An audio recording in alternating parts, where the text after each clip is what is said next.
तो भाई 10वीं क्लास का 8वां चैप्टर जीव जनन कैसे करते हैं, जीव जनन कैसे करते हैं, हिंदी माध्यम है ना, चाहे यूपी बोर्ड का बच्चा पढ़ रहा हो, चाहे किसी भी स्टेट बोर्ड का हो, चाहे सीबीएसई बोर्ड का हो, 10वीं क्लास में सभी का चैप्टर है, ठीक है ना। और हिंदी माध्यम के लिए ना अंग्रेजी माध्यम में तो मैं इसको पढ़ाने वाला हूँ, हिंदी में तो पढ़ा दूं पहले, फिर अंग्रेजी में पढ़ा दूंगा, ठीक है ना। ठीक है, आ जाओ। देखो ये क्या लिखा हुआ है, जो चैप्टर का नाम है रिप्रोडक्शन बोलते हैं, रिप्रोडक्शन। अब आप यहां पर पढ़ लो, आप इससे पहले 8th क्लास में पढ़ चुके हो थोड़ा बहुत, है ना। 8th में था नहीं चैप्टर, था 8th में, ये भी थोड़ा बहुत था उसमें, ठीक है ना। आ जाओ, जीव जनन कैसे करते हैं, इसको हिंदी में कहते हैं प्रजनन। क्यों आवश्यक होता है ये जो प्रजनन है। देखो आप लोग ना जो 6 है चैप्टर, वहां पर क्या पढ़ रहे थे, जैव प्रक्रम, क्या पढ़े थे, लाइफ प्रोसेस पढ़े थे ना। यानी कि वहां पर हम लोगों ने क्या क्या सीखा है, पोषण पढ़ा था पहले, है ना, न्यूट्रिशन पढ़ा था, पोषण, फिर पढ़ा हम लोगों ने क्या, श्वसन, क्या, फिर पढ़ा था परिवहन, है ना, फिर पढ़ा था उत्सर्जन, 4 ही तो पढ़ा था, ये चारों क्या थे, जैव प्रक्रम। तो अब ये आया प्रजनन, ये भी हमारे बॉडी के अंदर तो होता है, जीव जंतु ही तो करते हैं ये भी प्रोसेस, तो क्या है प्रजनन। प्रजनन जो है लाइफ प्रोसेस नहीं है। लाइफ प्रोसेस क्या होता है भाई, सुनो, ऐसा प्रक्रिया जीव द्वारा करते हैं जिसके बिना वो जिंदा नहीं रह सकते, उन्हें कहते हैं लाइफ प्रोसेस, यानी कि जैव प्रक्रम, ठीक है ना। और ऐसी प्रक्रिया जिसके के बिना भी जीव जिंदा रह सकता है उसे हम लोग लाइफ प्रोसेस नहीं कहते। बताओ, अगर कोई जीव जंतु बच्चा पैदा नहीं करेगा तो क्या वो जिंदा नहीं रह सकता, रह सकता है ना, वेरी गुड, वो जिंदा रह सकता है। मैं आपको ना कुछ जो इसके अंदर होगी टॉपिक्स, वो मैं पीपीटी के माध्यम से भी पढ़ाऊंगा, ठीक है ना, तब आपको समझ में ज्यादा अच्छे से आएगा, ठीक है ना। फिलहाल हम लोग चलते हैं, तो देखो नोट्स सब लोगों ने लिख लिया है, जिन्हें नहीं लिखा वो साथ साथ लिखते रहना, ठीक है ना, इंपॉर्टेंट सारी है। तो पहले सबसे पहले आता है कि पहला क्वेश्चन ये कि क्या प्रजनन या फिर कह लो जनन जैव प्रक्रम है, तो आप कहोगे नहीं, यह है लाइफ प्रोसेस नहीं है। क्यों नहीं है, क्योंकि इसके बिना लाइफ संभव है, लाइफ संभव है, इसलिए क्या है, लाइफ प्रोसेस नहीं है, ठीक है ना। क्योंकि अगर आप सांस नहीं लोगे तो जिंदा रह सकते हो, नहीं रह सकते, इसीलिए श्वसन क्या होता है, जैव प्रक्रम होता है। क्या होता है, जैव प्रक्रम होता है। ये हमारा जैव प्रक्रम नहीं है, ठीक है ना, क्योंकि हम इसके बिना जिंदा रह सकते हैं। आओ स्टार्ट करते हैं। तो सबसे पहले आता है कि हमारे जीवन के लिए आवश्यक क्यों है, हमारे जीवन के लिए प्रजनन आवश्यक क्यों है।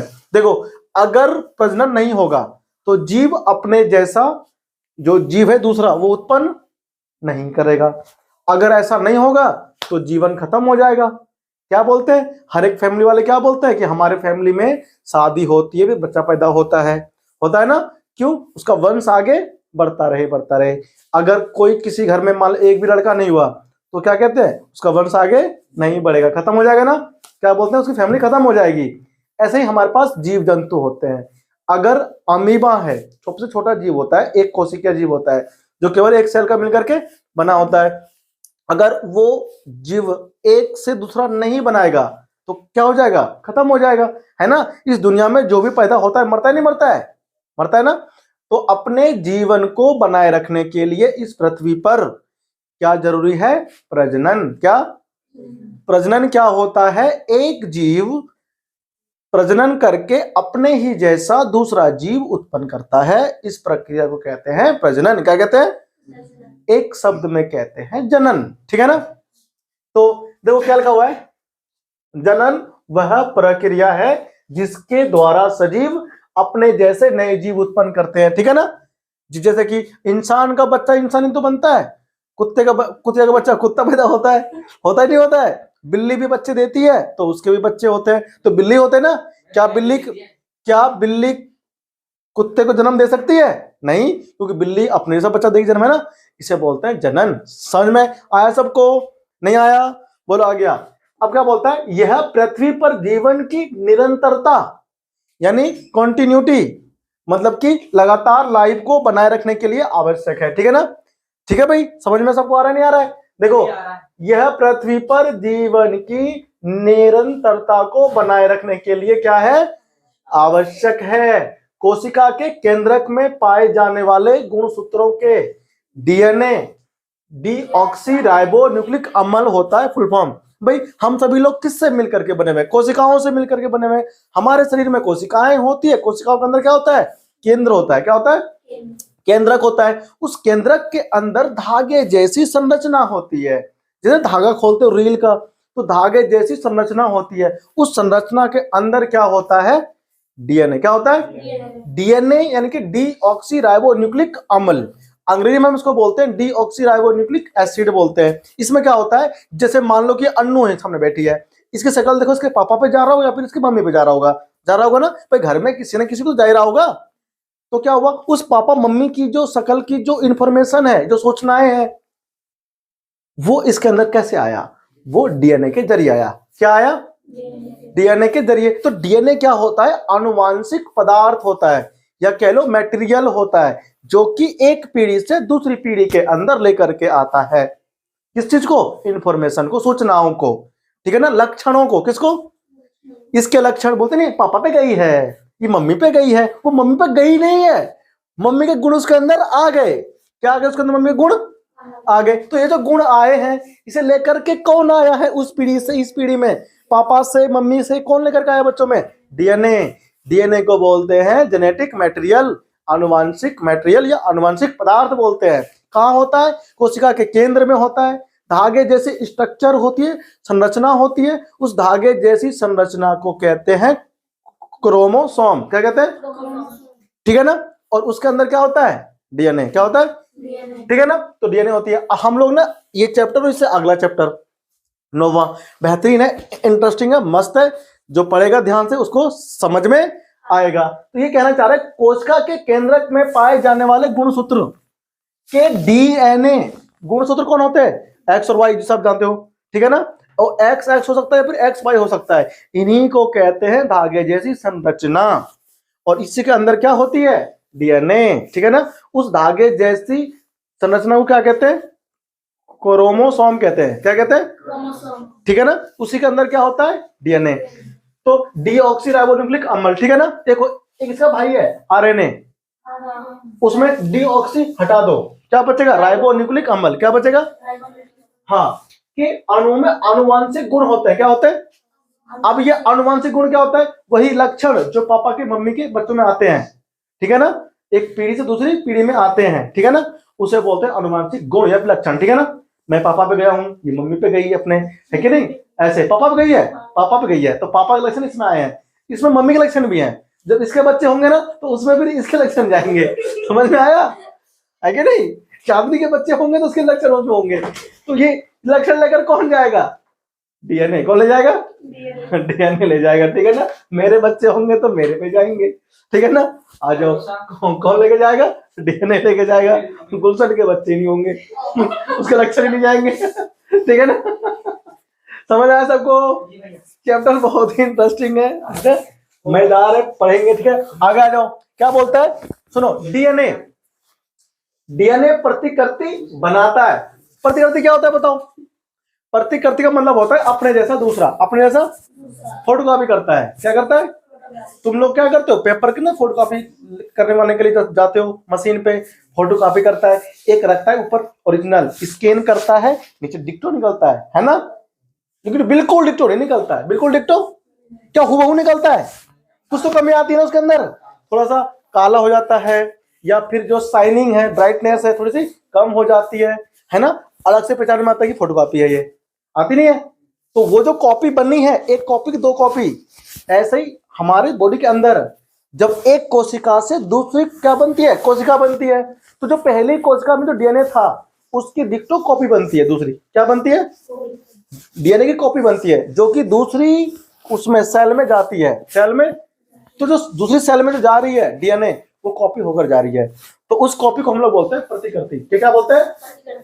तो वही कह रहा है कि डीएनए प्रतिकृति बनाता है, मतलब कि अपने ही जैसा डीएनए दूसरी कोशिकाओं के अंदर भी कॉपी होती है ना? यानी कि उसकी प्रतिकृति बनती है, ठीक है ना। नई कोशिका बनता है, फिर क्या बनता है उससे, नई कोशिका बनती है। इससे क्या होता है, इससे कोशिकाओं में विभिन्नता उत्पन्न होती है। क्या होती है, विभिन्नता उत्पन्न होती है। ये नई कोशिकाएं एक समान है, कैसी है, परंतु समरूप नहीं है। अब यहां पर देखो दो बातें निकल के आ रही है। क्या आप डिक्टो अपने पापा मम्मी जैसे दिखते हो, क्या डिक्टो नहीं दिखते ना। क्या ये लड़की अपने पापा की उसमें शकल पे डिक्टो नहीं है ना, पापा की जैसी दिखती है, डिक्टो पापा जैसे थोड़ी ना है। मैं बिल्कुल डिक्टो अपने पापा जैसा थोड़ी ना हूं, हल्का गुण है मेरे अंदर उनके। क्या है उनके, क्योंकि मैं उनके ही गुण सूत्रों से मिलकर बना हूं, ठीक है ना। यानी कहने की बात यह है कि जिस दुनिया में जितने भी लोग हैं सब में विभिन्नता है। बताओ, सारे इंसान दो हाथ वाले होते हैं, दो पैर वाले होते हैं, क्या एक जैसे दिखते हैं वो, नहीं, एक जैसे बिल्कुल नहीं दिखते। तो इन्हें कहते हैं विभिन्नता। क्या बोलते हैं इनको, ये कौन लेकर आता है, डीएनए। कौन लेकर आता है, यानी कि कोशिकाएं नहीं बनती है, सारी कोशिकाएं समान रहती है लेकिन समरूप नहीं होती, परंतु समरूप नहीं होते, विभिन्नता उसके अंदर आती है।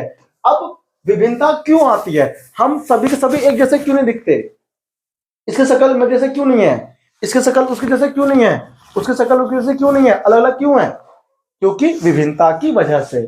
और विभिन्नता होना जरूरी है। क्या है, बताओ, अगर सबके सब एक जैसे दिखते तो हम आपस में पहचान पाते, मान लो इसने मुझसे 10 रुपए लेके चली गई मांग के और मैं उससे कह रहा हूँ 10 रुपए मेरे को, पहचान पाते हैं हम लोग आपस में, नहीं पहचान पाते ना। अब बताओ, मान लो लक्ष्मी ने किसी का खून कर दिया, अब जिसका खून हुआ उसका दोस्त जो उसकी मम्मी होगी वो कैसे पहचानेगी किसने करा किसने क्या, है कि नहीं, वो उसको मार देगी, वो इसको, तो जब वो उसको मार देंगे तो लाइफ रहेगी, लाइफ जीने में क्या होगी, समस्या आएगी, कठिनाइयां आएगी, है ना। हम अपना अस्तित्व जो धरती पर है, पृथ्वी पर नहीं बना पाएंगे ना। इसलिए बोलते विभिन्नता क्या है, जरूरी है, विभिन्नता आवश्यक है। समझ आया सबको, विभिन्नता का महत्व क्या है, लंबे समय तक प्रजाति या स्पीसीज की उत्तर जीविका बनाए रखने में उपयोगी है। समझ में आया सबको, नहीं आया तुमको समझ में। अब लक्ष्मी है, किसी को गोली मार देगी, अब पुलिस किसको पकड़ेगी, लक्ष्मी को पकड़ेगी ना। लेकिन मैं भी लक्ष्मी जैसे ही दिखता हूं, मैंने गोली मारी नहीं, आकर के मेरे को पकड़ लिया, है कि नहीं, या हमारा एनकाउंटर कर दिया पुलिस ने, हमको ही गोली मार दिया, लक्ष्मी समझ के, शकल सेम सेम है ना। तो अगर एक जैसे दिखते तो हमें क्या होती, हमारी प्रजाति खत्म हो जाती, खतरे में पड़ जाती, हम जी नहीं पाते। तो विभिन्नता क्या है, जरूरी है। किस लिए जरूरी है, जीवित रहने के लिए, उत्तर जीविता बनाए रखने के लिए। समझ में आया, विभिन्नता का महत्व उत्तर पेपर में क्या बोला, जैव विकास का आधार। ये जैव विकास क्या होता है, देखो जैव विकास का मतलब होता है कि बता, लोग क्या कहते हैं, हम लोग बंदरों से बने, हम लोग चिंपैंजी से पहले हम लोग नहीं बोलते हैं, आप लोग पढ़ते होंगे एसएसटी की बुक में पढ़ते होंगे, है ना, कि ये वाला कैसा था बंदर, फिर बड़ा सा आदमी बन गया, पीछे बंदर था, छोटा आदमी, फिर आदमी है ना, ऐसे बनता गया पूरा आदमी बन गया। वो जैव विकास क्या है, वो जैव वो विकास हुआ है, मतलब कि पहले कैसा था, फिर उसमें परिवर्तन हुआ और परिवर्तन हुआ और परिवर्तन हुआ और परिवर्तन हुआ, परिवर्तन होते होते होते पूरा आदमी बन गया चिंपैंजी से। समझ में आया, क्या कहते हैं, चिंपैंजी हमारे पूर्वज थे, क्या थे, पूर्वज थे, और हम उन्हीं से मिलकर उन्हीं से बने हैं, हमारा विकास उन्हीं से हुआ है, ऐसा बोलते नहीं है, बोलते हैं। तो जैव विकास भी क्यों होता है, विभिन्नताओं की वजह से। विभिन्नता क्यों आती है, डीएनए का जब प्रतिकृति बनता है, क्या बनता है, डीएनए का मतलब कॉपी होता है ना, विभिन्नता तभी आती है, ठीक है ना, और आवश्यक भी है। अब आ जाओ, अब हम लोग को क्या देखना है, प्रजनन के प्रकार। क्या देखना है, प्रजनन का सिंपल जो मतलब होता है बच्चा पार्टी, वो होता है बच्चे पैदा करना, ठीक है ना, अपने जैसा और जीव को उत्पन्न करना, बनाना, ठीक है, उसे हम कहते हैं प्रजनन। क्या बोलते हैं, और जीवन को सुचारू रूप से निरंतरता बनाए रखने के लिए क्या है, ये आवश्यक है, ठीक है ना। अब हमारे पास दो प्रकार के होते हैं प्रजनन। पहला जो प्रजनन है वो है अलैंगिक। क्या है, पेपर में आता है कि अलैंगिक और लैंगिक क्या होता है, तो पहला है अलैंगिक प्रजनन और दूसरा होता है लैंगिक। पहला क्या है, लैंगिक, और दूसरा क्या है, लैंगिक है। तो अलैंगिक जो होता है वो किसमें होता है? अलैंगिक होता है ऐसे जीव जो केवल अकेले रहते हैं, यानी एकल जीव अपने जैसा दूसरा जीव उत्पन्न करता है, उसे बोलते हैं अलैंगिक प्रजनन, ठीक है ना। और लैंगिक वो होते हैं जिसमें बच्चे पैदा करने के लिए दो जीव की क्या पड़ती है? आवश्यकता। समझ में आया? जैसे कुत्ता बिल्ली, ओ सॉरी, कुत्ता कुतिया होते हैं, बिल्ली बिल्ला होते हैं, है ना, आदमी औरत होते हैं, तो दो चाहिए ना उसके लिए। तो ऐसे प्रजनन को हम लोग कहते हैं लैंगिक प्रजनन। तो हमें क्या करना है? दोनों में अंतर पता होना चाहिए, दोनों में अंतर पता होना चाहिए। पेपर में आता है कि लैंगिक और अलैंगिक प्रजनन में अंतर स्पष्ट कीजिए। तो अब मैं तुमको लिखवा रहा हूं, देखो ऊपर क्या बताओ? अलैंगिक, अलैंगिक जीव नए जीव उत्पन्न करता है, एकल जीव क्या बोलता है? एकल जीव नए जीव उत्पन्न करता है, मतलब बच्चे पैदा करने के लिए केवल एक चाहिए, केवल एक चाहिए। युग्मक का निर्माण नहीं होता। अभी युग्मक क्या है अभी आप केवल सुन लो, आगे मैं इस युग्मक के बारे में बताऊंगा डिटेल में, ठीक है ना, कि युग्मक क्या होता है। युग्मक का निर्माण एकल में नहीं होता, यानी अलैंगिक प्रजनन में युग्मक नहीं बनता। नया जीव पैतृक जीव के समान समरूप होता है। पैतृक का मतलब होता है पिता जैसा, जिससे बना है उसे क्या बोलते हैं? पैतृक। नहीं बोलते हैं पैतृक गांव जा रहा हूँ, मतलब जहां पापा जी थे वहां जा रहा हूँ, है ना। अब हम लोग यहाँ पर बस रहे, वहां से आकर के तो गांव जाकर तो पापा गांव वो हो गया, है ना। तो माता पिता को बोलते हैं पैतृक। क्या बोलते हैं? तो जो एक जीव बच्चा पैदा करता है ना, जो नए जीव बनते हैं वो डिक्टो पहले जैसे ही बनते हैं, डिक्टो पहले जैसे बनते हैं, उसमें कोई विभिन्नता नहीं आती, क्योंकि वहां पर क्या होता है? एक जीव से बनता है। कहां से बनता है? कॉन्टिन्यूट मल्टीप्लिकेशन के लिए बहुत ही उपयोगी माध्यम है। यानी कि यहाँ पर क्या लिखा हुआ है? सतत गुणन के लिए यह एक बहुत ही उपयोगी माध्यम है। मतलब कि फटाफट से बहुत सारे बन जाते हैं। क्या होता है? क्या होते हैं? आपको मान लो टाइफाइड हो गया, तो टाइफाइड जो हुआ वो क्यों हुआ है? टाइफाइड को उत्पन्न करने वाला जो जीव है उसका नाम है साल्मोनेला टाइफाइड। Salmonella typhoid. तो जो ये जो होता है ये क्यों होता है? क्योंकि आपके अंदर बैक्टीरिया घुस गया है साल्मोनेला टाइफाइड। वो घुसता तो 2 या 3 है, गंदा खाना खाने से, है कि नहीं, या गंदा पानी पीने से, या किसी के जो गंदगी है ना वो आपके अंदर कैसे पहुंच गया, या कोई इन्फेक्टेड पर्सन था उसका आपको लग गया कुछ, है ना, हवा से पहुंच गया, तो वो जो बैक्टीरिया है आपके अंदर केवल 2 या 4 गया। जब 2 या 4 होता है ना तो हमें कुछ असर नहीं होता, लेकिन वही बैक्टीरिया 4 से 5 घंटे के अंदर 2-4 से अरबों बन जाते हैं, मिलियन में बन जाते हैं, ठीक है ना। इतने सारे कि आप काउंट भी नहीं कर सकते, इतने सारे बन जाते हैं। तो क्या हुआ? कम समय में उसने अपनी संख्या बढ़ा ली। क्या कर ली? अकेले ही वो करते हैं, अपने से बच्चा पैदा करते हैं, ठीक है ना। और लाखों हो गए, मिलियन में हो गए, समझ में आया? अरबों में। तो हम उसे पहचानेंगे कैसे? डीएनए टेस्टिंग से। तो डीएनए टेस्ट करना होगा ना, है कि नहीं भाई? तो कैसे होगा डीएनए टेस्ट?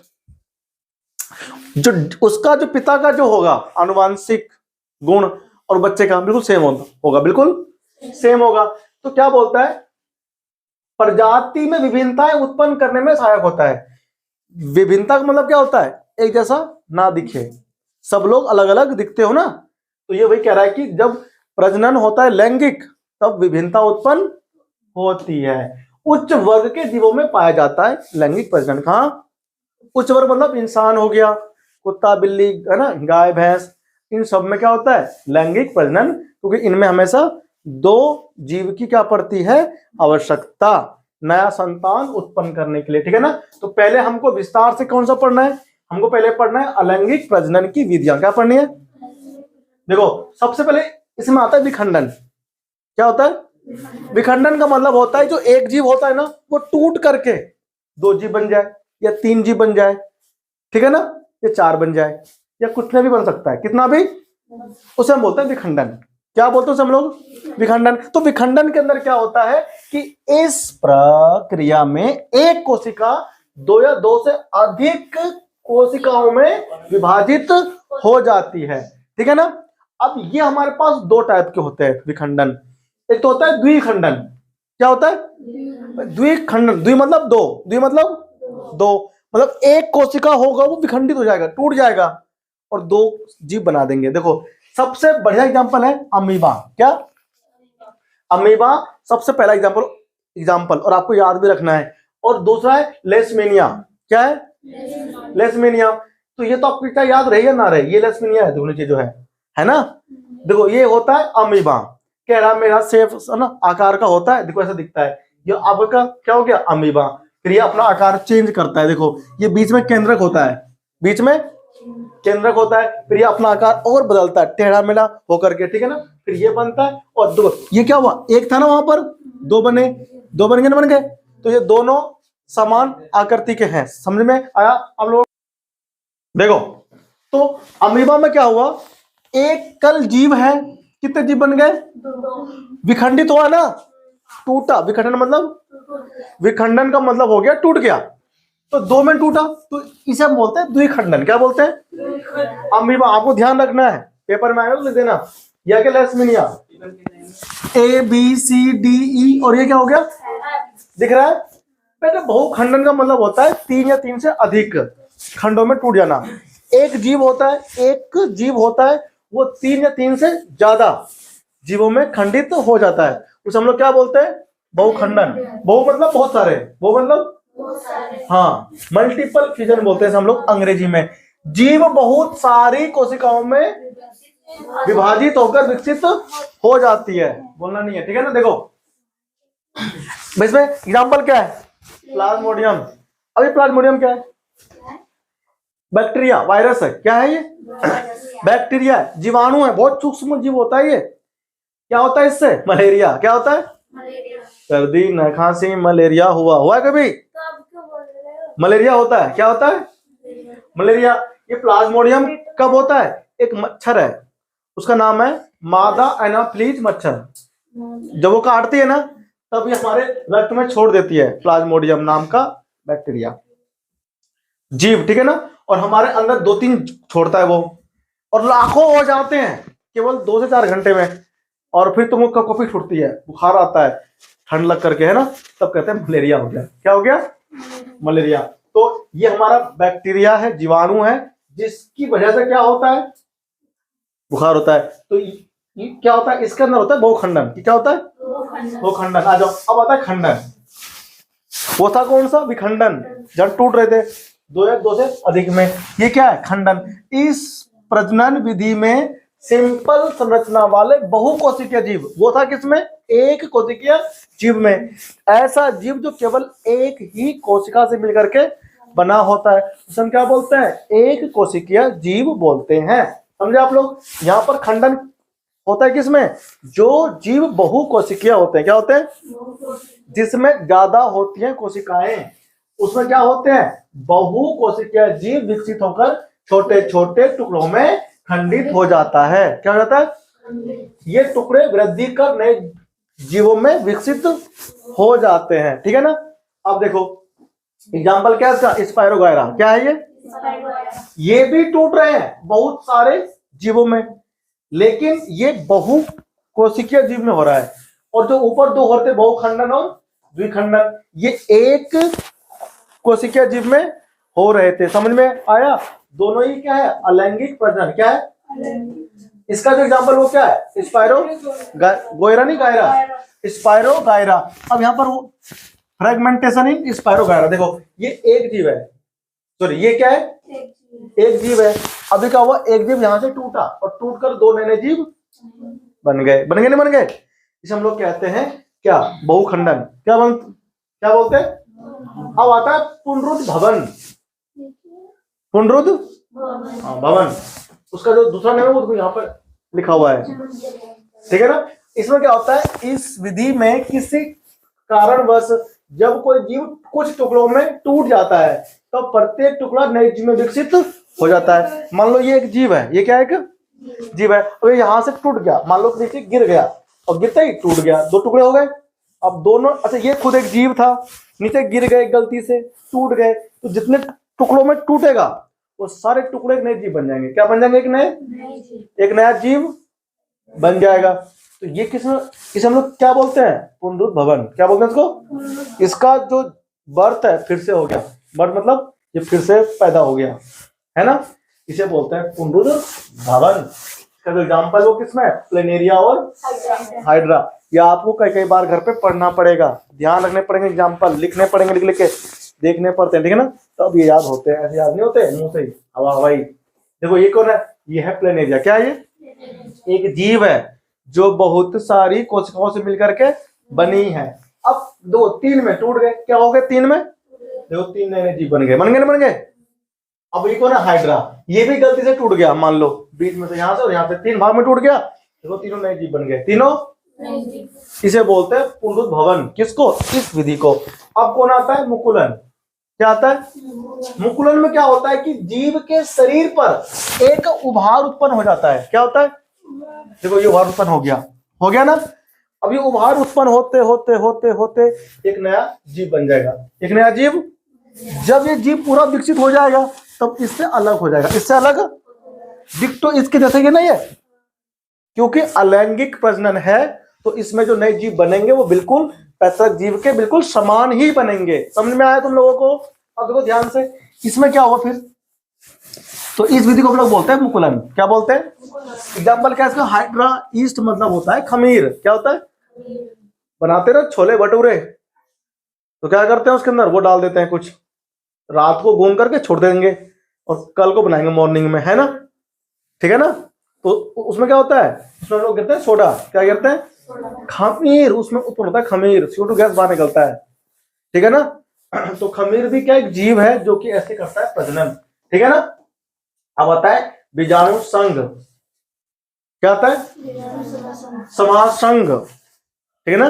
इसे हम लोग बोलते हैं स्पोर फॉर्मेशन। क्या बोलते हैं, इसमें क्या होता है कि एक जीव होता है, उसका नाम है रिजोइड्स, सॉरी ये क्या नाम है इसका, ये किसमें होता है, हाँ रिजोइड में होता है।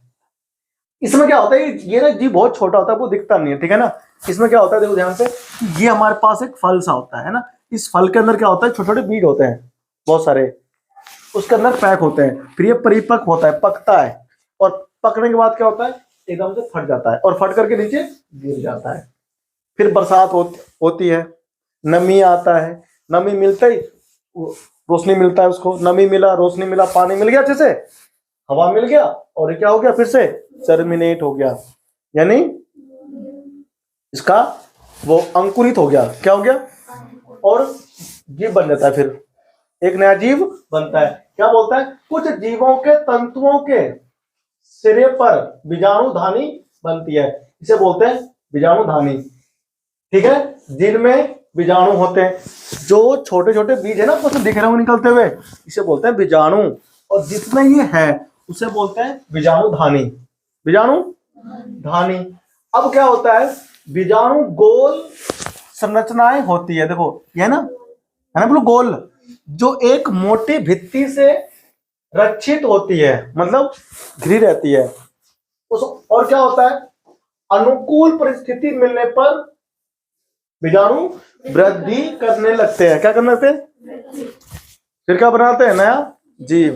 अनुकूल का मतलब होता है कि नमी मिल गया, पानी मतलब है ना, बरसात हुआ होगा, नमी मिल गया। तुम भी तो देखते होंगे जो खेत होते हैं, अभी गर्मी का मौसम आएगा तो धूप निकलेगी बहुत तेज, खेत में घास नहीं होते, फिर बरसात आता है ना, जब है ना घास हरे हरे हो जाते हैं, उस खेत में भी जहाँ पर घास नहीं होते ना। ऐसा क्यों हुआ, क्योंकि जब धूप था तो उसको नमी नहीं मिली, पानी नहीं मिला, तो क्या हुआ, अंकुरित नहीं हुआ। अंकुरित बीज उस समय भी खेत में था, लेकिन जैसे बरसात हुआ ना, बीज को क्या मिला, नमी मिला, पानी मिला, अंकुरित हो गया, और नया नया जो पौधा है वो उग गया ना।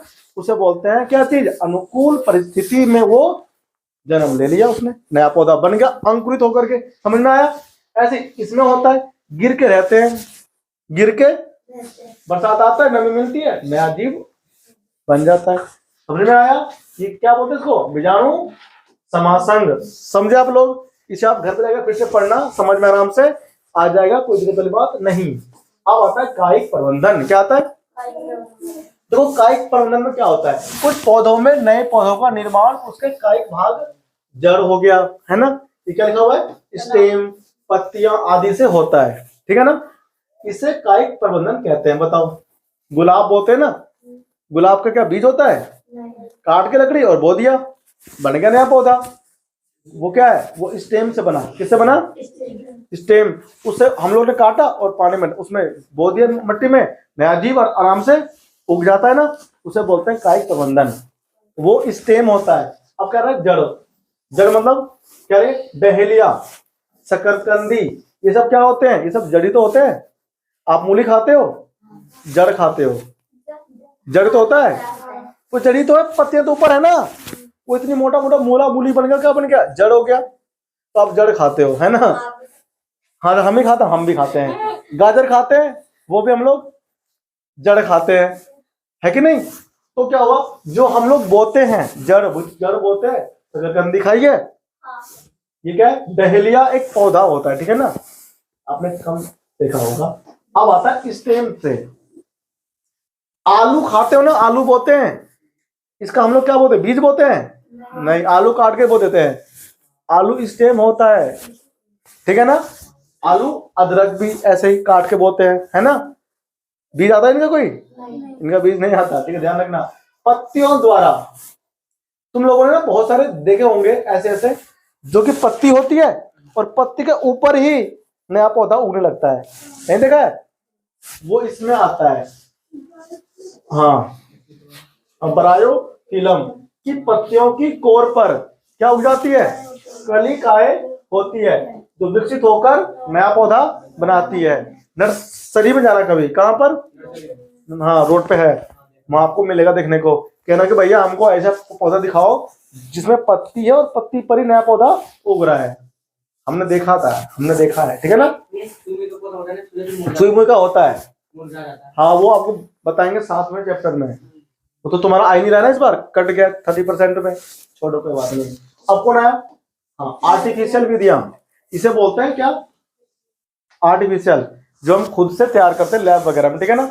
कौन आया? देखो, रोपण, आम रोपते हैं ना, तो आप जो गुठली खा करके फेंक देते हो, पौधा तो उगता है लेकिन पेड़ नहीं बनता उससे बड़ा, है ना। बनता भी तो उसमें आम नहीं आता, आम उसमें नहीं आता। उसके अंदर क्या करते हैं? फिर हम लोग रोपण करते हैं उसका, उसको काटते हैं बीच में से, फिर हम उसमें कुछ ना हेड टेक्निक कुछ करने का उसका, ठीक है ना। वो हमको पूरा नहीं पता, ठीक है ना, वो तो उनको पता होगा, माली होगा ना, क्या करते हैं। वो क्या करते हैं कि जिस पेड़ में आम आता है उसके आनुवंशिक गुण को उसमें ट्रांसफर करते हैं, काट करके वहां पर उसको ऐसे लगा देते हैं, मट्टी भर के और पन्ने से बांध देते हैं। फिर वहां पे जड़ उगता है उसके अंदर, फिर वहां से काट करके बो देते हैं खेत में, नया पौधा आराम से उग जाता है, ठीक है ना। फिर उसमें आम भी लगते हैं। समझ में आया तुम लोगों को? तो इसमें ये सब कौन सी है? Artificial method. आर्टिफिशियल रोपण मतलब होता है रोपना आम, ठीक है। गुलाब क्या करते हैं? कर्तन, कर्तन बोलते हैं इसको, काट करके डाल दिया मिट्टी में, उग गया नया गुलाब, उग गया। अभी हम लाएंगे गुलाब, ठीक है, तुमको देने के लिए, ठीक है, ले लेना। देखो, चमेली आ गई। चमेली फूल होता है ना, ये बोलते हैं ना, ओए चमेली, ठीक। देखो, ये क्या है? लेयरिंग करते हैं। मुझे ना, मैं भी कह रहा था लेयरिंग, कि भाई एक लाया पौधा, बीच में से, चलो मान लो क्या है, एक पौधा है, क्या है? देखो, एक पौधा है, ये पौधे का स्टेम है, क्या है ये? यहाँ पर छिलते हैं, छिल करके यहाँ पर वो लगा देते हैं, खाद लगा दिया, और यहाँ पर हमने इसको बांध दिया कपड़े से या फिर किसी पन्नी से बांध दिया। 10 से 15 दिन के अंदर क्या होता है? यहाँ पर जड़ निकल आता है, जड़, और यहाँ से काट करके फिर यहाँ से बो देते हैं पेड़ में, उस नीचे मट्टी में नया पौधा बन जाता है, ठीक है ना। क्या बनता है? हम इसे बोलते हैं लेयरिंग। क्या बोलते हैं इसको? लेयरिंग बोलते हैं। चमेली को ऐसे ही बोलते हैं। अब क्या आया? ऊतक संवर्धन। क्या आ रहा है? कुछ पौधे ऐसे ना, फल होते हैं, बीज नहीं होता उसमें, केले का बीज होता है, बीज कहाँ होता है? अच्छा, बीज होते हैं, केले में बीज होता है, इसे बताओ। मतलब हम लोग क्या करते हैं, जिस पौधे को उगाते हैं बिना बीज वाले को, तो उसकी जो ऊतक होती है उसको हम, ऊतक क्या होता है नहीं पता? ये लोग कोशिकाओं के समूह को क्या बोलते हैं? क्या पढ़ा फिर तुमने 9th में? पढ़ाने थे मैंने आपको वो 7 चैप्टर, 6, ठीक है ना। देखो ध्यान से, तो इस विधि में शाखा के शिखर से कोशिकाएं लेकर उन्हें पोषक माध्यम में रखा जाता है। मान लो कोई पौधा है, आप लोगों ने देखा होगा, पौधों के अंदर कुछ सबसे लास्ट में जो होती है पत्तियां बिल्कुल लाल होती है ना। या स्टेम होती है, बहुत लाल होता है उसके अंदर, उसको तोड़ करके कहाँ डाल देते हैं? पोषक माध्यम में। पोषक माध्यम का मतलब होता है कि ऐसा कोई पानी या पानी का विलयन जिसमें क्या हो, सारे टाइप के खाद्य गिरे हो, विटामिन मिनरल, ठीक है ना, ऐसे होते हैं, उनको बोलते हैं पोषक माध्यम। क्या मिलते हैं, सॉरी क्या बोलते हैं? एक पौधे की वृद्धि के लिए जो जो आवश्यक होता है तत्व, उन सब का पूरा घोल होता है, उसे हम लोग बोलते हैं पोषक माध्यम। पोषक, तो पोषक माध्यम में रखते हैं किसको? ऊतक को। ऊतक कहाँ से लाते हैं? उस पौधे की जो होता है बिल्कुल लाल वाली पत्तियां, उसमें से, ठीक है ना, डाल देंगे। फिर क्या होगा? ये कोशिकाएं मल्टीप्लाई, मल्टीप्लाई होता है मतलब क्या? गुणन, मतलब कि 1 से 2, 2 से 4, 4 से 8 बनना, ठीक है ना। क्या होता है? गुणन कर कोशिकाओं के गुच्छे क्या होते हैं? गुच्छे बन जाते हैं।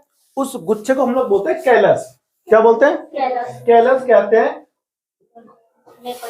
हाँ, परिवर्तित हो जाती है। अब क्या होता है हमारे पास, जैसे कि ना पोषक माध्यम था, ऐसे ही हार्मोन का माध्यम होता है। क्या होता है? उस हार्मोन के माध्यम में क्या रख देते हैं? जो गुच्छा बना था ना ऊतकों का, उससे रख देते हैं। रख दिया, उसमें क्या होता है? विभेदन होता है। विभेदन का मतलब क्या होता है? इसका मतलब ये होता है कि उसके अंदर बहुत सारी और क्या बनती है? कोशिकाएं बनती है, उसमें वृद्धि होती है, फिर एक नया पौधा बन जाता है। क्या बनता है? फिर एक हाँ, नया पौधा बनता है, ठीक है ना। नए पौधे का निर्माण होता है, क्या बोलते हैं? जिसे फिर मिट्टी में रोपित कर देते हैं, ठीक है ना। और क्या होता है? एक नया पौधा बन गया। ऐसे कौन कौन होते हैं? आर्किक पौधे का नाम होता है, ठीक है ना। और ऐसे पौधे होते हैं जिससे हम लोग डेकोरेट करते हैं। आपने ना देखा होगा शादी ब्याह वगैरह में गाड़ियों को डेकोरेट करते हैं फूलों से, अलग अलग टाइप के फूल आते हैं, कितने सुंदर दिखते हैं। उन सभी फूलों को इसी विधि से क्या करते हैं? बोते हैं, बनाते हैं, ठीक है ना। मनचाहा रंग देते हैं उसके अंदर, ठीक है ना। हार्मोन के हिसाब से वैज्ञानिक लोग काफी विकसित हो चुके हैं, समझे आप लोग। अब हमारे पास क्या हुआ देखो, कायिक संवर्धन के लाभ। ये तो हम लोग पढ़े थे कायिक संवर्धन। तो कायिक संवर्धन के क्या फायदे हैं, है कि नहीं? किस प्रकार के प्रजनन में काम आते हैं कायिक संवर्धन? ये वाला, ठीक है ना। देखो, बीज उत्पन्न न करने वाले पौधे कौन कौन? गुलाब, केला आदि के नए पौधे बना सकते हैं। किससे? कायिक संवर्धन से, है ना। समझे आप लोग। और नए पौधे आनुवंशिक रूप में जनक के समान होते हैं, मतलब जिनसे पैदा हुआ है ना, उसे बोलते हैं क्या? जनक। उसके बिल्कुल समान होते हैं कौन? नए पौधे। समझे आप लोग। बीज रहित फल उगाने में क्या मिलती है? हाँ, मदद मिलती है। मतलब आप ये चाहते हो कि बीज ना हो, इसके अंदर क्या ना हो, तो आप इस विधि से उगाओगे। क्या उगाओगे? केला उगाओगे। हाँ, मतलब फल उगाएंगे, पौधा उगाएंगे, ठीक है ना। देखो, पौधे उगाने का सस्ता और आसान तरीका कौन सा होता है? कायिक संवर्धन, ठीक है ना। समझ में आया? ऊतक संवर्धन या फिर कायिक, बात दोनों एक ही है, ठीक है ना। तो इस विधि को अच्छे से पढ़ लेना, पेपर में आएगा तो आराम से लिख पाओगे, ठीक है ना। अगली क्लास में हम लोग स्टार्ट करेंगे कौन सा? लैंगिक प्रजनन। कौन सा? लैंगिक प्रजनन हमको स्टार्ट करना है। और उसमें हम लोग को क्या पढ़ना है? देखो, अगली जो क्लास उसमें क्या होने वाली है? लैंगिक प्रजनन, मतलब जहां पर दो नए जीव मिलेंगे और मिल करके तीसरा जीव उत्पन्न करेंगे, ठीक है। उसे हम लोग क्या बोलेंगे? लैंगिक जनन। पहले पढ़ेंगे पुष्पी पौधों में, किसमें? फिर पढ़ेंगे ह्यूमन बींग्स में, मानव में, ठीक है ना। फिर मजा आएगा, ठीक है। तो मिलते हैं कल एक नए चैप्टर में, है ना, सॉरी नए लेक्चर में, नए लेक्चर में मिलेंगे ना, और पढ़ाएंगे आपको बहुत अच्छे से, ठीक है ना। कल किससे माना है? तो संडे है, कल किससे माना है? कल आना है सबको सुबह 7 बजे। हाँ भैया, सुबह 7 बजे साइंस की क्लास चलेगी ना। मैं तो सही चल रही है हमारी, कल मैं तो सही नहीं, मैं तो सही हो रहा है ना, ठीक है। तो कल मिलेंगे सुबह 7 बजे, ठीक है ना, संडे को आ जाना सब।